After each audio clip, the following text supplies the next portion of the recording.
Good morning. Has to be said that the UK, the Britain's abortion laws are amongst the most savage and barbaric and liberal, if you like to say, in the entire world. Yes, as we know, there's been a lot of trouble in America recently because the Democrats want to bring this abortion law in, which has been proven even babies who somehow survived abortion, like 23, 24 weeks or more, they want to be able to basically kill the baby as soon as it's been born, or kill it just before with a digoxin injection, or shoving a scalpel into the base of the skull so it cuts through the baby's spinal cord. Well, the fetuses, that's what they call it. They call it a fetus, don't they? They call it fetus, right? And this tablet here can be used anywhere from 10 to 24 weeks. Right, to 24 weeks, that's 5.5 months.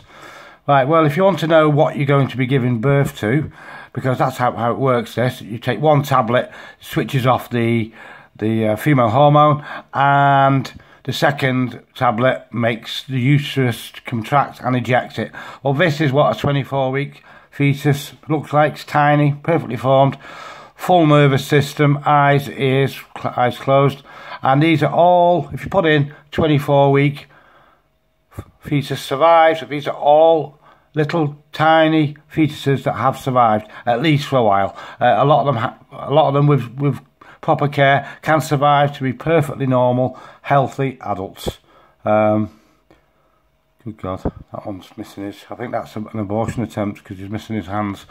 But basically, the method of abortion, the late abortion that the Democrats wanted to push in, which is already in use for part of the time, basically allows them to tear off the limbs, the arms, and then crush the skull into pieces.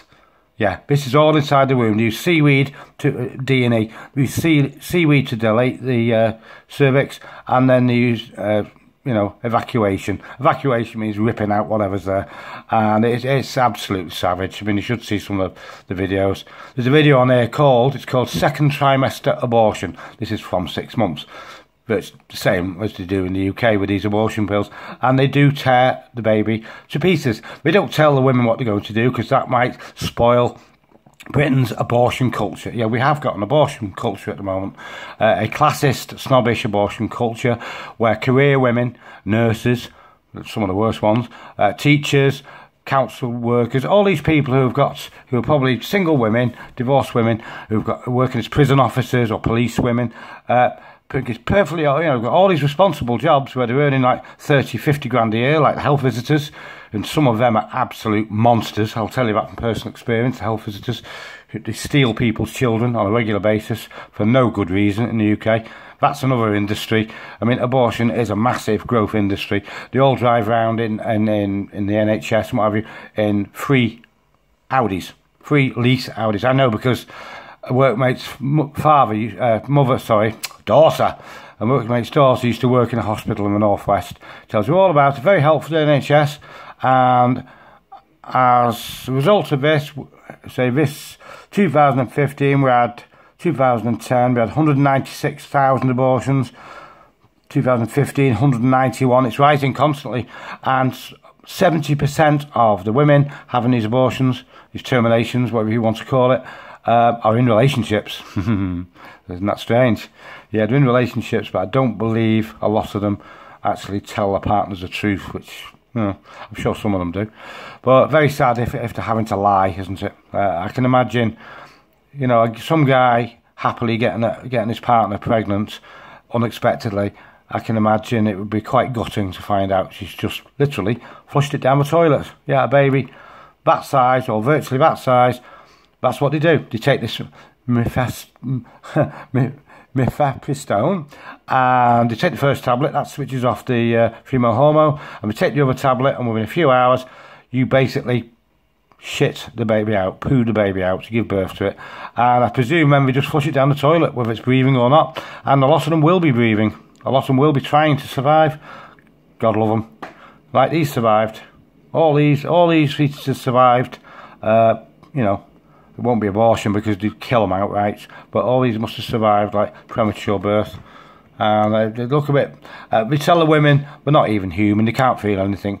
Well, it's been proved that any baby of 19 or 20 weeks, you know, has a fully formed everything. Spinal cord, bones, eyes, ears. So they're absolutely lying to the women. And I'll try and, let me see if it's, I'll just put this in quick. I probably should have had it ready. If you want to know what they do on these late term abortions, certainly the ones that are done surgically, it's quite grim. It's quite grim indeed. But you don't want to tell the girls, the women, how grim it really is, because, you know, I might put them off doing it. And these people earn lots and lots of money. Here we are. We end up, I won't zoom in, it's quite horrible. We end up with a stack of arms, legs, crushed skulls, and what have you. It's pretty terrible, really, in my personal view. Here we've got graphics here where they actually show you how they crush the skull in half. And apparently the last thing to come out is a white milky liquid, and that is the baby's brains. Would you believe it? Dilation and evacuation. That's what it's called. D&E, and they call it D&C in the UK, using the French word. As you see, plenty of reach in. They dilate the womb, use ultrasound to poke around, find an arm, rip it off. Poke around, find a leg, rip it off, and they keep going until they come to the skull. That's the hardest part. They've got to crack it open like an egg. And this is what's being done. This is what the Democrats wanted to be done, you know, until, like, the woman's in a labour room. But there has been numerous cases in the US where they have actually, like, just left the baby gasping for breath, and it's died 2 hours later. Seriously. And they often cheat these especially in America, but in the UK as well, because they're all private charities, big money-making charities. Yeah, they actually, you know, they earn big money off this. An American doctor doing a D&C, like where they rip the baby to pieces, will get around about $1,000. So if he does 3 in a day, $3,000, not too bad. There's a guy, an ex-abortionist, who's seen the lights, and he's blew them all out of the water. In the UK, a D&C costs £1,500. And you can pay for it yourself if you want. And the abortion pills like this, these cost £350, and it's all free in the UK because they've been nagging women, including my missus, my wife. I went with, she wanted me to come with her to this consultation with this nurse, midwife, whatever, and she was pushing it. She was saying, well, you don't have to go through with it. And I perked up and said, well, I think she's already made her mind up. She was pushing abortion on my missus, kind of tactfully, because I was sat there. It makes me wonder how much pressure they would have put her under, you know, if she'd been on her own, because she was quite young at the time. As you see, these are £350, but they get them for nothing in the UK's horrible, barbaric abortion culture. And you can have the great pleasure of giving birth to this poor little fetus, whatever you want to call it. Yeah, you can give birth to it down the toilet or put it in the dustbin, and nothing will be said about it. Or I presume they just flush it down the toilet. There's been a couple in India recently where they've actually managed to rescue them out of the toilets, still breathing. A bit of a miracle, really. But as a father, I think it's time we outed this. So when you go for like the late abortion pill, the 10 to 24 week Mifepristone, this is what you're going to flush away down the toilets. A little tiny, vulnerable baby, probably gasping for breath because the lungs aren't fully developed. And they tell you, in the NHS, Mary Stopes and the other ones, you know, they tell you it doesn't feel anything. It's not even human. Look at that. It looks pretty human to me. Wouldn't you say? With 5 perfect fingers. You know, they all just go on about, oh, it's a woman's right. Well, what about the right of the mother to know the truth of what they're going to be doing to her and this fetus while they're under anaesthetic? Because they make money out of it. They make bags and bags of money out of it. There's doctors of all nationalities, all creeds. There's immigrants. There's people born here who are cracking baby skulls and making big money out of it in the UK. They really are, sadly. It's an absolute disgrace. It shouldn't be allowed. So there we go. So if you want to take this tablet, this is what you're going to, this or slightly smaller is what you're killing, basically, is what you're getting rid of. I mean, that one is absolutely tiny, isn't it?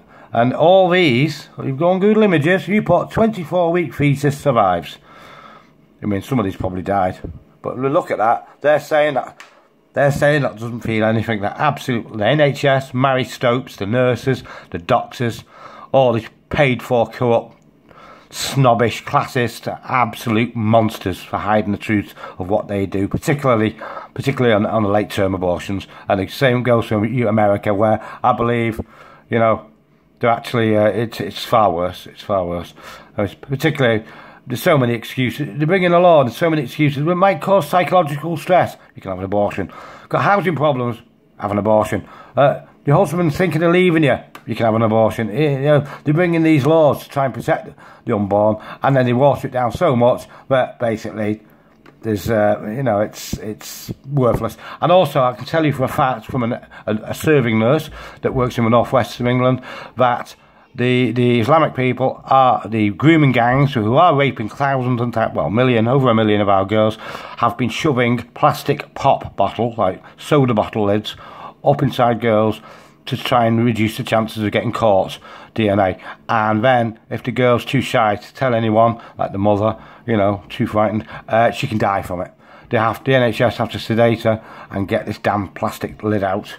I haven't got one here handy, but you know what I'm on about. Coke bottle lids. They've been shoving them up